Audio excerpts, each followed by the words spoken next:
देख रहे हैं इंडार्क राजकुमार के साथ। इंडार्क की आज की कहानी में आगे बढ़ने से पहले अगर आपने हमारा चैनल अभी तक सब्सक्राइब नहीं किया है तो कर लें और साथ ही बेल आइकन को भी जरूर दबाएं।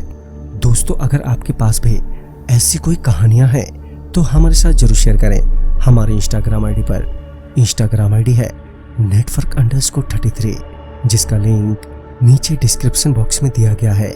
ऐसी ही और वीडियोस के लिए देखें network33। तो चलिए बढ़ते हैं आज की कहानी की ओर। दोस्तों, उस दिन भी शाम ढल रही थी। आसमान पूरा काला पड़ चुका था, जैसे किसी ने काले रंग की शीशी उड़ेल दी हो।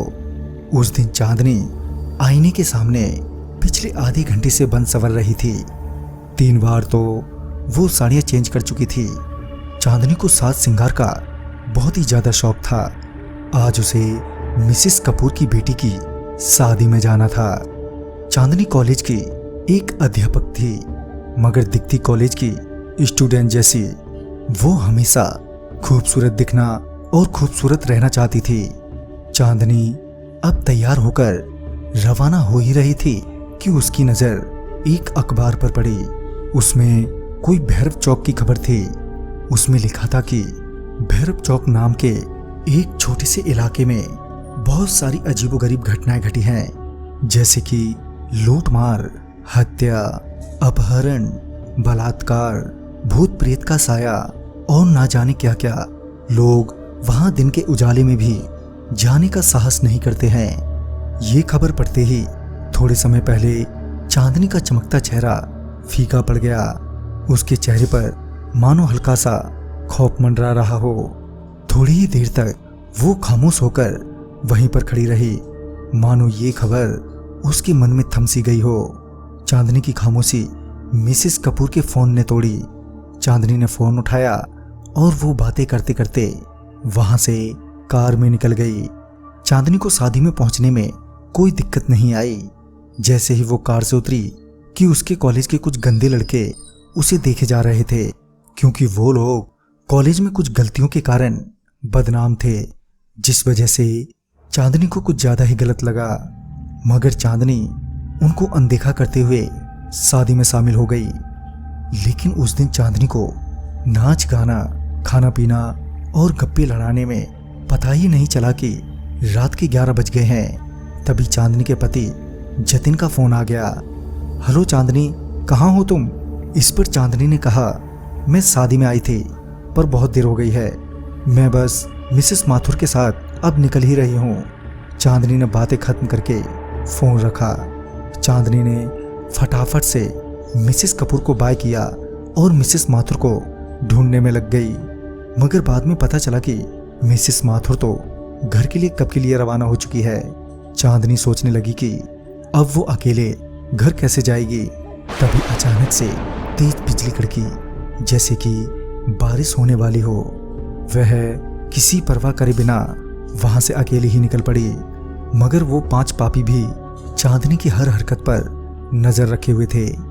चांदनी ने बस थोड़ा सा फासला तय किया ही था कि बारिश की बूंदाबांदी आने लगी। चांदनी मन ही मन सोच रही थी कि वो बारिश बंद होने का इंतजार करे या फिर आगे बढ़े। तभी उसने आगे बढ़ने का फैसला किया। चांदनी की कार थोड़ी आगे बढ़ी ही थी कि तेज बारिश शुरू हो गई। हमेशा की तरह चांदनी को सिरन देने वाली बारिश की बूंदें आज बाधा बन रही थी। चांदनी बारिश की बूंदोबारी को चीरते हुए आगे बढ़े जा रही थी। चांदनी का आगे बढ़ने का फैसला एकदम सही था, क्योंकि थोड़ी ही देर बाद बारिश भी बंद हो चुकी थी।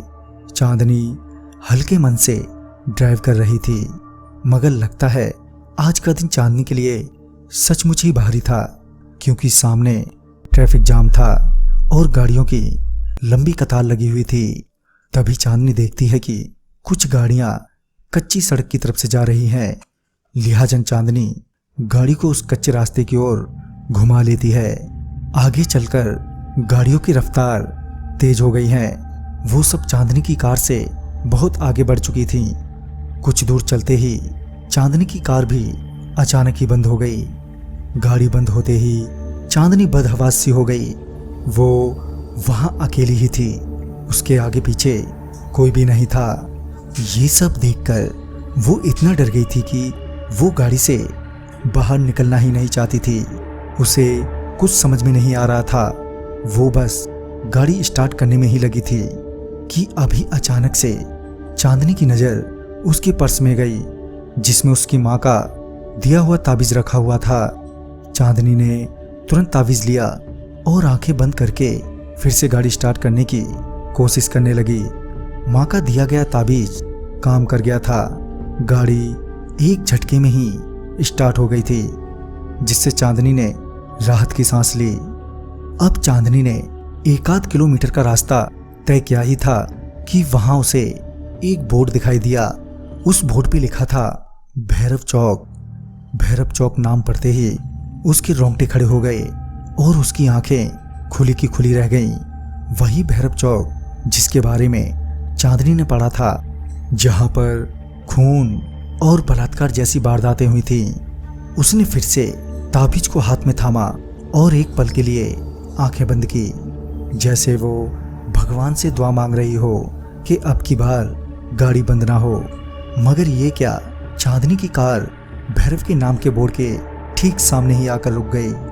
चांदनी ने बाहर का नजारा देखा तो वहां बेहद अंधेरा था और वो एक वीरान जगह थी। उस जगह को देखकर चांदनी के पैर कांप रहे थे। तभी उसे सामने कुछ दिखाई दिया।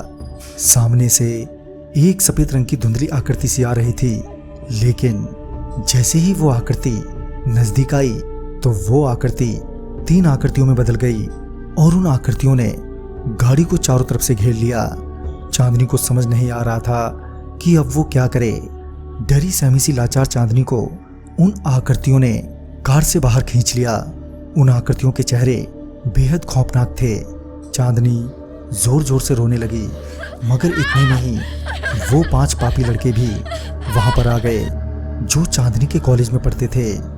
उन 5 ने देखा कि वो तीनों आकृतियां नहीं बल्कि सफेद लिबास में 3 गुंडे हैं जो भूत बनकर महिलाओं की इज्जत के साथ खिलवाड़ करते हैं। तभी उन 5 ने चांदनी को उन गुंडों से हाथापाई करके बचा लिया और उन्हें उसी वक्त पुलिस को बुलाकर उनके हवाले कर दिया। तो दोस्तों, कभी कभी कुछ लोग बाहर से तो बुरे लगते हैं, मगर वो अंदर से एक हीरे की तरह होते हैं। तो दोस्तों, इस कहानी में बस इतना ही। कहानी आपको पसंद आई हो तो लाइक शेयर करें और साथ ही हमें कमेंट बॉक्स में जरूर बताएं। तो मैं आपका दोस्त राजकुमार जल्द ही मिलूंगा आप ही की भेजी हुई एक नई कहानी के साथ। तब तक के लिए बाय एंड टेक केयर।